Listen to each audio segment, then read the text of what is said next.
Hello. As a keen but not very expert gardener, I'm always amazed at the way weeds continue to grow in places where I've worked hard to eliminate them. Just leaving a little tiny thread of root can cause another mass of weeds to grow. We've got a lot of speedwell this year, and it's very aptly named, I think. It's a pretty little flower, but I don't want it where it's growing at the moment. Bindweed is another problem. There are so many invasive plants that I don't want. I love blackberrying, but the bramble that grows in our garden is really unwelcome. I pulled out a length of about 3 to 4 metres last year when I was tackling an area that I'd left, unfortunately, neglected. I was scratched to pieces, but I won in the end. Have you noticed how plants push up through the concrete when cracks appear? I do admire the resilience of plants though.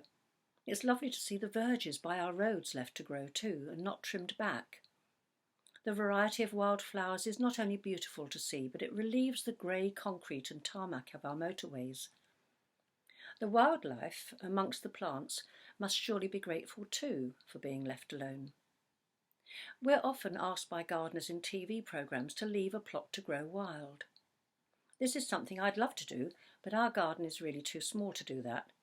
We'd never be able to control it. The flowers we choose are colourful, hardy and attract bees.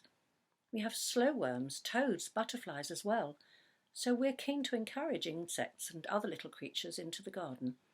But I don't think a plot with bindweed, dandelions, speedwell and so on would go down well with our neighbours once the seeds started to fly around or the roots crept under the fences.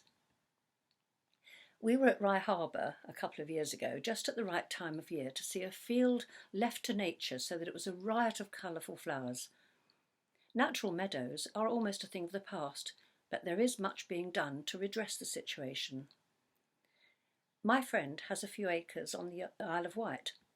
She's a great conservationist and has meadows that have not been ploughed, and a stream with trout and a natural pond with no fish, but loads of frogs, toads, newts and dragonflies. She encourages the butterflies and has hedgehogs and adders under the twigs and branches that she's placed strategically around the place. There are some plants that have been deliberately brought to this country that have proved to be extremely invasive.